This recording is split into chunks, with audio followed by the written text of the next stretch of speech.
Usaha kecil dan menengah harus kita perkuat. Dan desa harus menjadi pusat pertumbuhan ekonomi baru. Saudara-saudara, karena itu rakyat harus menjadi pelaku utama dari pembangunan. Bukan sekedar objek pembangunan, apalagi hanya menjadi alat pembangunan.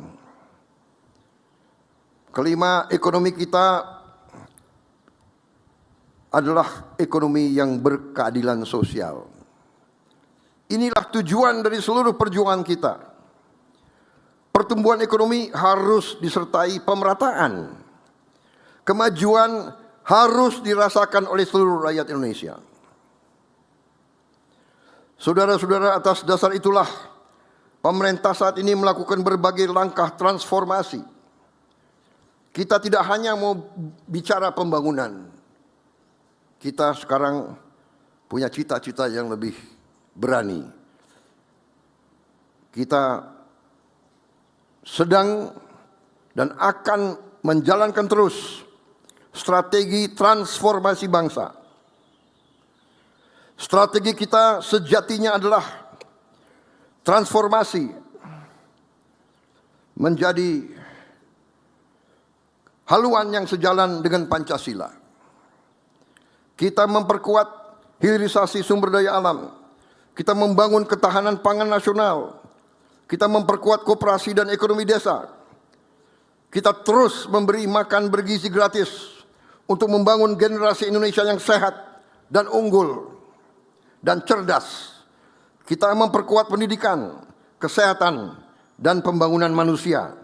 Kita memperbaiki tata kelola agar kekayaan bangsa tidak terus bocor dan tidak terus mengalir ke luar negeri.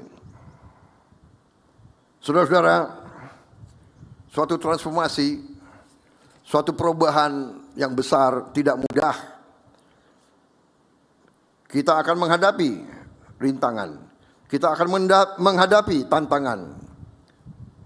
Mungkin juga kita akan menghadapi perlawanan dari kelompok-kelompok yang suka dengan korupsi, suka dengan penyeludupan, suka dengan tindakan-tindakan ekonomi yang ilegal.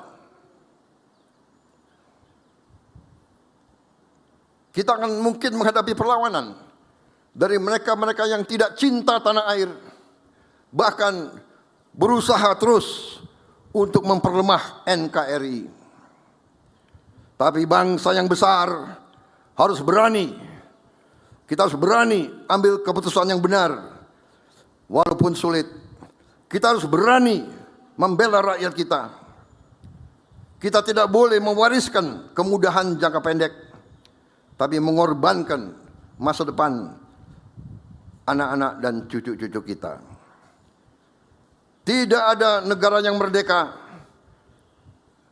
tanpa kemakmuran. Kita tidak mau jadi bangsa yang tergantung oleh bangsa lain. Karena sesungguhnya tidak ada bangsa lain yang akan kasihan sama kita.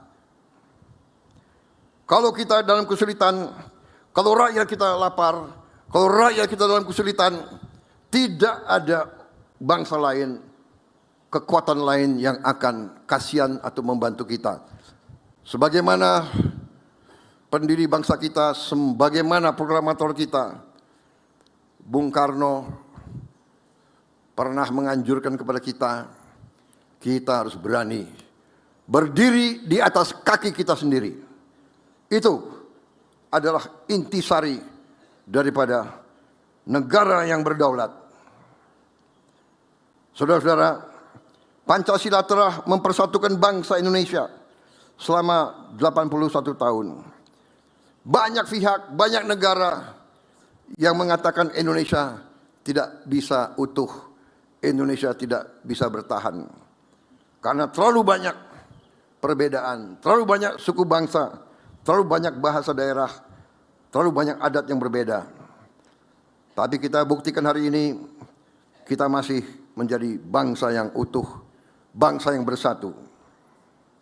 Dan Saya yakin ketika kita menjalankan Pancasila secara sungguh-sungguh di bidang politik, di bidang hukum, di bidang sosial, di bidang budaya, dan terutama di bidang ekonomi, saya yakin Indonesia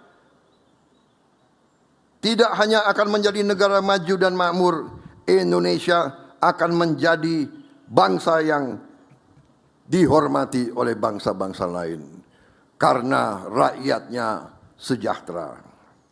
Bangsa yang kuat karena persatuannya, bangsa yang makmur karena keadilannya, bangsa yang besar karena kemanusiaannya, bangsa yang mampu menjadi kekuatan bagi perdamaian dunia, bangsa yang tidak minta-minta bantuan, bangsa yang mampu membantu bangsa-bangsa lain.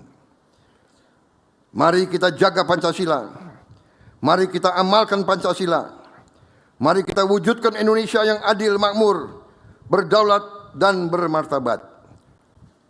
Terima kasih. Wassalamualaikum warahmatullahi wabarakatuh. Salam sejahtera bagi kita sekalian. Shalom, salve, Om, Santi, Santi, Santi Om. Namo Buddhaya, salam kebajikan, salam Pancasila. Merdeka! Merdeka! Merdeka!